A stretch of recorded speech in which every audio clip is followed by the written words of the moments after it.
Yes, hi. I'm Jasmine. I'm an addict. Thank you so much, Oxford, for having us. Thank you for all of us who travelled here. Thank you, Faye, for organising this. It's a really nice opportunity to just talk to some new faces and some familiar faces, and also good for me to reflect on the principles a bit before coming here. I think what I'll mostly be sharing on is family, because I feel like I've been forced to make that my specialty, which is a good thing though.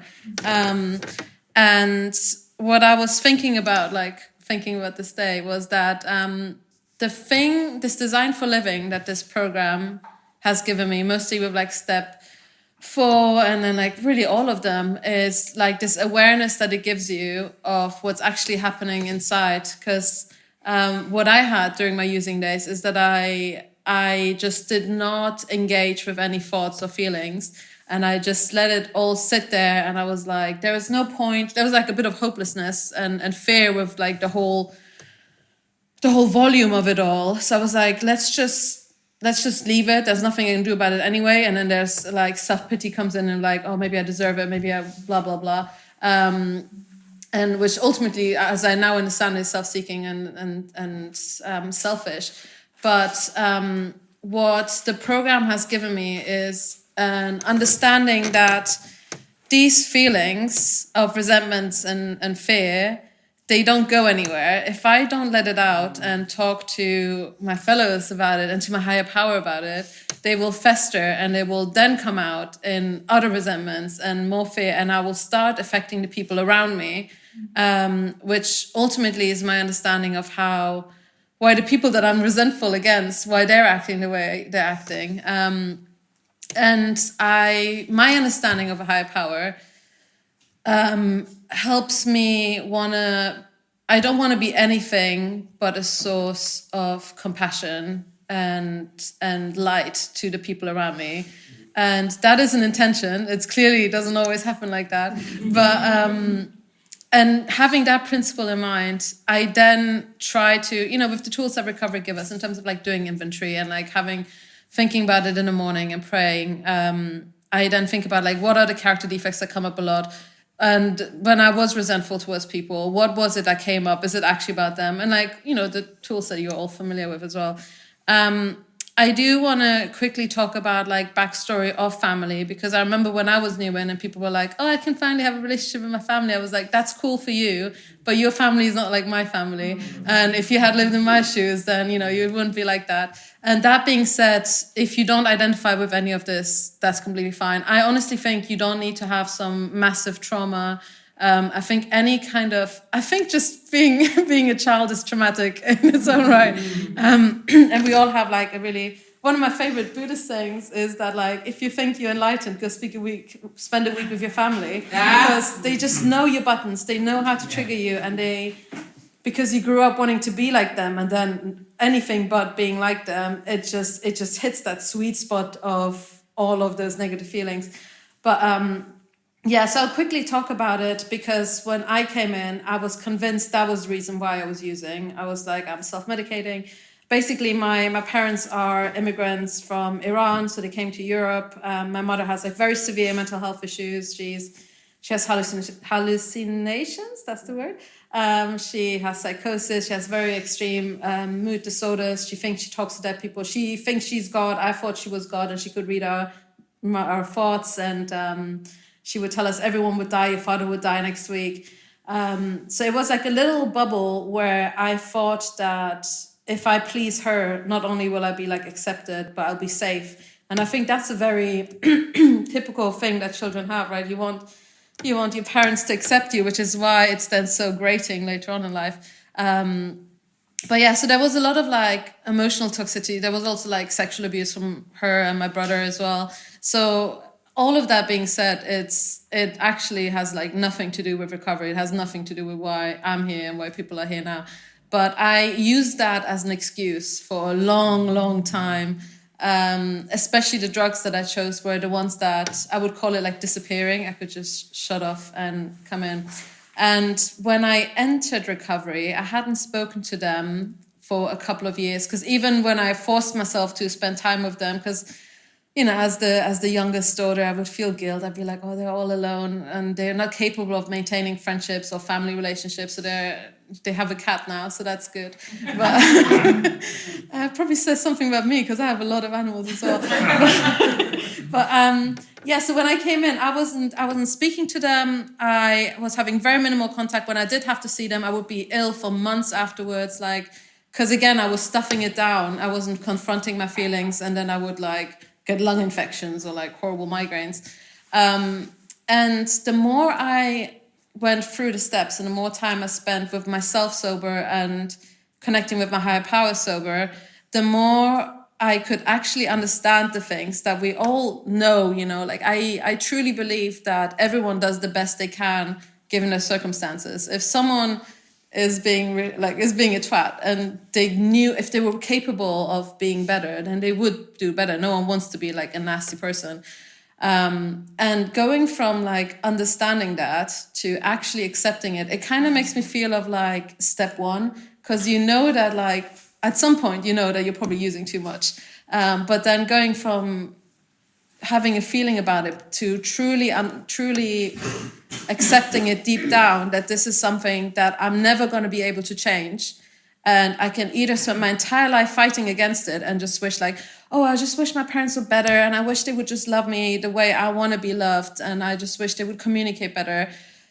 It's kind of a losing fight, and you're just going to perpetuate that motion of resenting against the people who love you in their own way, instead of accepting the love they're able to give and holding that true.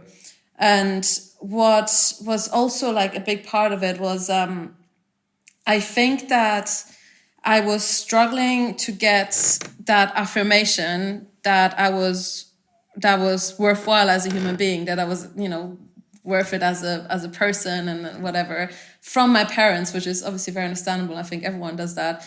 But if your parents are not able to give that, or your partner, and if you don't get it from there, then I was trying to get it from sex and relationships, or from your career, or from anything in life, or drugs, obviously giving you that quick dopamine. And it's I'm just kind of running a moth to a light. I'm just chasing the next thing that gives me the promise that maybe this will make you feel whole. Maybe this is the thing that will give you purpose. And what it ultimately is it's so cheesy, but there's not a Buddhist thing where the thing you're looking for outside has been with you all along. And that's really been my experience with my higher power, because this unconditional love, this understanding, this feeling seen, no one can give that to me. No one can promise me to always be there for me, except for this thing that I entrust, that whatever your definition of it is always with you. And it might feel really abstract, but I feel if you've used enough that you kind of feel like you're hitting your head against the wall, if you get enough resentment that you feel like this, it's just not going anywhere. At some point, I stopped seeing my mother and any other people that reminded me of her as these people who were trying to punish me, who just didn't see me, to people who were truly, truly trying. They're really trying. They clearly love you. It might not be my definition of love. It might not fit any kind of criteria of love that normal people account for. But I've shared that a couple of times when I did my step 5. I before that, I used to have nightmares of my, so melodramatic, but I used to have nightmares of my mom killing me every night. And I used to have a criticizing voice in my head all the time. And when I did my step 5, that just disappeared overnight. And I'm not saying that so you expect this great Valhalla moment when you do your step 5. It was a byproduct of me actually sitting and feeling things. And it still comes up every now and then, especially when I stop working the steps and the suggestions and connecting with my higher power. But I'm able to now be in regular contact with my parents. I was able to, because I wasn't using, last year when my dad got sick and he had a brain aneurysm, I was able to just leave immediately and go spend time with them. And the little comments that, because obviously, my mom is really unwell. And she's right now in like a psychotic episode where she will lash out and send you like voicemails that are just like shouting at you. But it doesn't get to me anymore, which is a miracle. And like the way I was before, I was like obsessed with it, that like these people, like they're just not what I deserve. And I am just such a lovely person. And I think another thing is as well that I'm not sure if everyone would relate to that, but I equated being like having compassion for everyone to what I now understand being a people pleaser and being really like codependent and doing things out of fear and not out of like, you know, wanting the best for everyone and wanting everyone to be as happy as possible, for my own sake and for their sake. So I do feel like anger has a space as like a healthy human emotion. Just like I feel like in the Just for Today card, there says something about like don't be angry. And I just want to reiterate that anger in a form where it's not lashing out against other people, but where you're maintaining boundaries for the sake of everyone, so everyone can get along better. And like as a short-term thing, I think is really healthy, especially if you struggle with like people pleasing and saying no and whatever. But those just kind of living with that mentality that if they were able to do more, then they would do more. And also keeping in mind, and like I am a human, like if I spent like a year with them, well, let's be real, if I spent more than 3 days with them, I am gonna snap. Like I do need to like be able to have that awareness and be like, I know one of my character defects is that I take things too personally sometimes. And I think that their emotions is a reflection of who I am as a human being. So I need to go on walks. I need to maybe pick up smoking again, which you know, as long as it's not drugs, it's okay. And really like have that space of my higher power, have a space of my sponsor, have a space of the fellows that you know, who know my situation and I can share about it. And if I don't have this routine set in space, then all of these thoughts of self-pity and like when I came in, I thought selfishness, like I didn't relate to it at all, because I was like, I do volunteering, I like, you know, I see my parents even though I really, really don't want to, like I do all of these things, when it was, like I said again, it wasn't thinking of others. It was a very small space of fear where I was locked in, just seeing myself like reflected everywhere. And I would say that it's not one of these things that you can push for. Like if you're like, I want to accept my family for who they are, it's unfortunately just doesn't happen that way. I feel like there's a lot of tools, that some of them, you know, like meditation and reflection that we obviously use in recovery, that allow you to just kind of get closer to that acceptance. But really, I think just going on what Ben said as well, in terms of like spiritual growth, like as long as we're a little bit better than we were like a month ago, as long as we are trying, that is good enough. And it's really hard to see progress in all of this if we're doing it day to day, because we're so close to it. But if you reflect now to like a year ago, if you've been in recovery for a year, like how is that relationship with your parents? Like yes, they might still be annoying, and like if it's not your parents, so you might have a sibling or like whatever, someone close in your life who's like just grating you.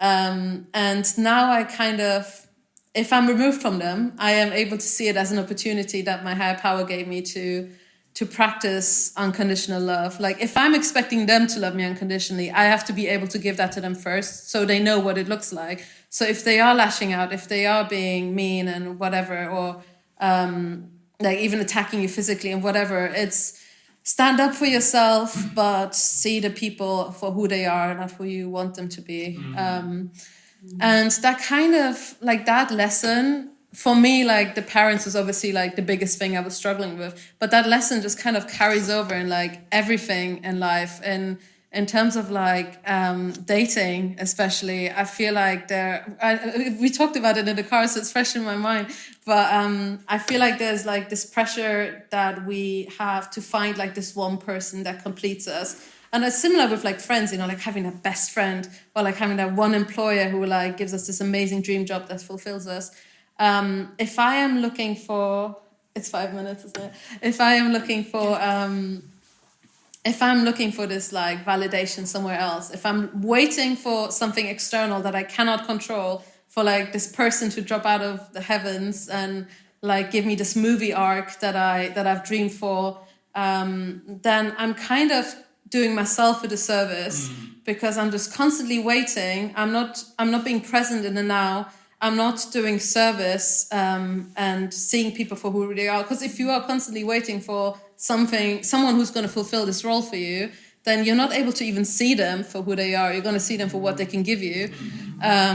So I'm trying to accept again that this thing that I'm looking for from another person is something that I'm able to give to myself, and that can take the form of like, you know, spending time with myself, and like that can be coming to meetings and speaking to other people, because then I'm actually like spending time with my feelings and thoughts. And again, this is a thing that like, if I would be lying to myself and to others to say that like, oh, I have that, like I have attained this Buddhahood or whatever, when really it is just an intention, an awareness, a humility that I try to keep with me. And when I'm then getting like worked up because someone hasn't texted back immediately, I'm just like, well, this is something you're aware of that's like running through you. This is something that is nothing new. And because I have this relationship with my higher power, I'm like, I choose to believe that things are happening for a reason. So, and not because they are happening for a reason, but because I give them a reason. So I'm not getting hung up in everything that it triggers within me, but in what I can take away from it, and again, try to get into the spiritual growth area of it. And it's not because I want to be like a good person, which was the motivation before, and like not being like my mother was like the number one thing, which I think a lot of people can relate to. I just wanted to be like good. Whereas now where it's coming from is, it's just a good life. Like it's less stressful.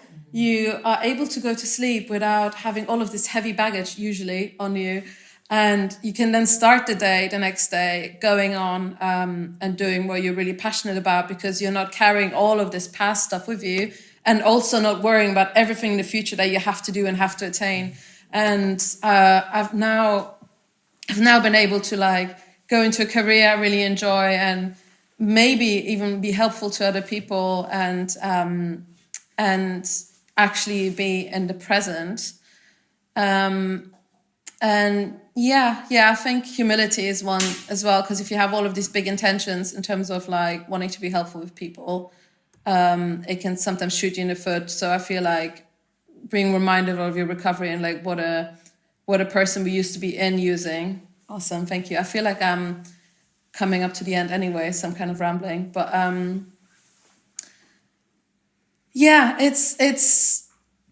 it's a really good life having this mode of living. And I've heard someone say ages ago that we need the steps and this kind of prompt to a spiritual connection, because we're like deeply unspiritual people. And I don't know if that's my ego, but I feel like we need this because we're like deeply spiritual people, because like having this connection with a higher power does help us connect to people and to the world and the universe in a way that helps us internally as well.